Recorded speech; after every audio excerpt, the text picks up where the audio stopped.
You know what's amazing? Everything that we do, everything is because we're either in survival mode or we're not in survival mode. Most human beings, even people with money, they're living life in survival mode. So when you're in survival mode, basically anything goes.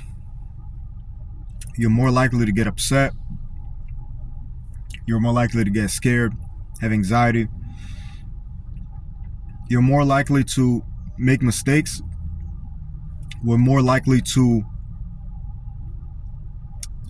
go through bad things, or things that make us feel unfulfilled, because we're in survival mode. We're just like the animals. Animals have to wake up and they have to eat and avoid getting eaten. And human beings were not different in that sense. We don't have to worry about animals eating us anymore, living in an urbanized society. But we have to worry about other human beings taking away our food. Not just that, we have to seek food by working. So, and we might think that everybody lives like this, but actually, a lot of people don't live like that. A lot of people have security. A lot of people are self-sufficient. They don't have to worry about their source of money going away. They don't have to worry about somebody taking their money from them. So money is more important than people want to admit. Everything we do revolves around the fact that we either have enough money or we don't have enough money. If we don't have enough money, then we automatically are in a state of pursuing more money. So for most people, including me and including a lot of rich people, they have to go out there and basically be in survival mode. Everything they do is because they don't have enough money, knowing that there's people out there who have more than enough money. So the two kinds of people, they operate very differently. So, and both of them make mistakes. The person that operates on survival mode, everything revolves around, I got to go to work, I got to go to my job, I got to pay bills. And every decision that a person makes, every impulse, every single aspect of that person's life is derived from the fact that they don't have enough money and they need to make more money. Meanwhile, somebody else, the person who's not in survival mode, that person is operating from a place of freedom, where they dictate what takes place in their life. They make the decisions that they want in their lives, and not the decisions that they're forced to make because they need money. They don't need money. They already have money. They make decisions that basically require very little time compared to the average person. The average person that has to pursue someone else's money, they already have the money, and they just grow that money, and they actually exploit the time of the average person that needs their money. So imagine that because you have money, you can take somebody away from their family. That person has to do a very unfulfilling job every day, 5 days a week or more. They have to leave their family. That person has to leave their family. That person has to commute to the place of your choosing. And they have to do tasks for you that deep inside they don't want to do. They have to do it for you, for your benefit, because you have money, they don't have money, and they want your money. So that is essentially how the world operates, and this is why people in power, they look down on people who don't have power, because people who don't have power, they don't have self-respect. They're in the survival mode. They're willing to sacrifice their time, which is the most valuable thing in the world, for you. They don't even know you. They're not intimate with you, but they're willing to sell their time, which is the most valuable asset. They're willing to sell you their time. They're allowing you to exploit them, their energy, and their time for your gain because you have money and they want your money. So it sounds creepy. It sounds insincere. You know, it sounds like I'm making it sound worse than what it is, but that's actually what it is. So if I have money, I have power because I have the ability to use people for their time while I conserve my own time.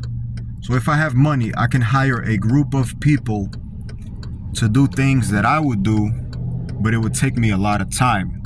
But they're willing, I can pay them for their time, and they're willing to sacrifice their greatest asset for my benefit. So that's why, because they're in survival mode. They need more money. They need my money. So when you think like that, it's very depressing, but it puts you in a position where you have to do a little self-analysis. Like right now, I'm doing exactly that. I need money. I need trading capital. I need to pay off my debt. I need to eat. I don't have enough money. The money that I make is not enough. Therefore,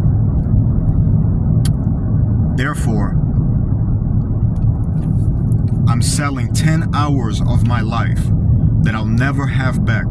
10 hours that I could have been back testing in the markets. 10 hours that I could have been back testing and learning so much about trading. Valuable information that could make me billions. I could have used these 10 hours to take some self-defense classes, acquire or develop a skill, or spend more time with my family, or rest a little more to recuperate my energy, exercise. I could have been doing things that were fulfilling, but I'm selling 10 hours of my life to people I don't even know personally because I need their money. So it's 8 hours of work. You know, it's 7.5 hours. It's 7 hours of actual work, 1 hour of lunch break split into 2 30-minute breaks. So like a little slave, I get told when I can take a break. It's 30 minutes, which is not sufficient. When you're working your ass off, 30 minutes is not enough. An hour is not enough either. But I get a little break, but on that break, I'm still there at the job or in that area. So I'm not voluntarily there because I'm on break because I want to be there. I'm there because I have to be there because I only get a 30-minute break.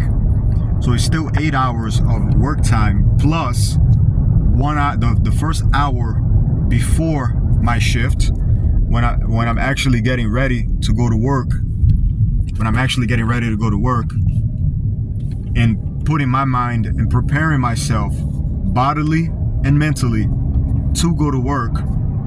That hour also counts as work time. The hour that I leave work, when I'm getting myself ready to come home, bodily and mentally getting ready to come home, and then once I get home, I'm starting to settle in, that actually counts as work time, because those 10 hours of my life was devoted towards work and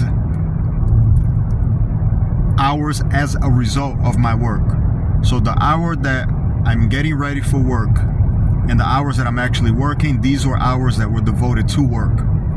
My break time at work and the commuting back home from work counts as work time because it was time as a result of my work.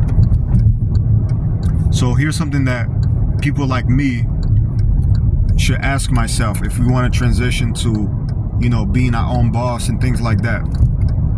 Now, is there a way that I can reduce 2 hours of that time? Yes, I can work from home. If I work from home, I don't need an hour to get ready to work, and I don't need an hour to, leave work, to actually leave work and come home. There's no commuting. So I bought myself 2 hours a day of my life. 2 times 7, 14, right? So I have an additional 14 hours of my life back. Now I still have 8 hours. What can I do to gain back 8 hours a day of my life? Because I work. So what can I do? I can work part-time and buy myself back 4 hours.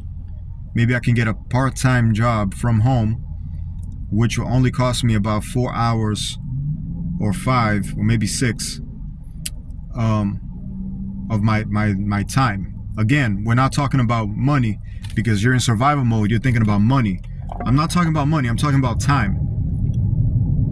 So, but I'm still devoting 4 hours of my life. So what can I do? What kind of business can I do where I'm spending very little time actually working? So the kind of business you can do, it would be like your personal branding, like if you're doing YouTube videos and things like that. You can do some kind of online business, or you can trade.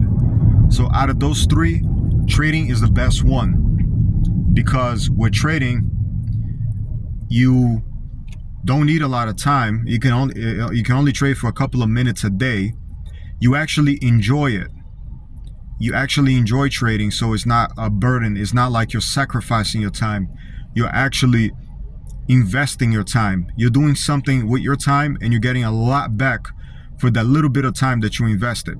So if I'm trading for 5 minutes a day, that 5 minutes, can't compare, 10 hours of your life a day versus 5 minutes of your day 5 times a week. It can't compare. You spend a grand total of 25 minutes per week versus 40 to 60 hours of your life. So there's no comparison. You also don't have any customers. With personal branding, with online business, you actually working for somebody, you actually need customers. With trading, you don't need any customers. Third, you don't need a boss. With personal branding and starting your online business and trading, you don't need a boss. You don't need a vendor. Actually, you do need a vendor. TradingView, these companies to me are vendors. So let's skip that. Like I said, and you make more money. You can make billions of dollars trading, but you're actually capped at how much you can make at a job. Even a job that pays you commission, you're still capped because a commission is determined for you. If you have personal branding, or you start your online business, there's no limit to how much money you can make, but you can make more time. You can make more money trading for a faster amount of time with less time invested, with actually less risk. If you trade accordingly, it's actually not risky, but a person, and you don't have inventory, like starting an online business, personal branding, you need some kind of inventory. You don't need none of that with trading. Trading is easy. You sit in a computer, you trade, you made money. So for me, the ultimate solution to survival mode is to actually be a trader. Once you make money trading and you decide that you want to expand to other things, then you can exploit people for their survival mode. By exploiting, I mean like you want to save as much time as you have. You want to have as much free time as possible, which trading gives you.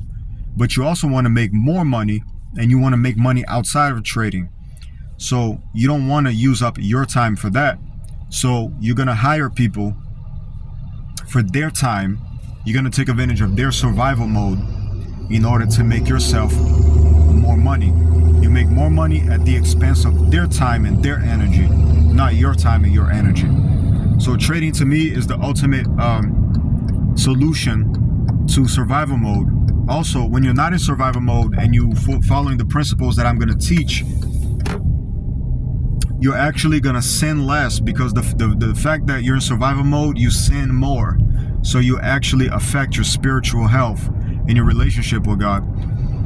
So by actually not being in survival mode, you're actually going to have the qualities that are favorable to God, and you're actually going to sin less. You're going to have less problems. You're going to have less anxieties. You're going to have less stress. You're going to have less burdens. You're going to have less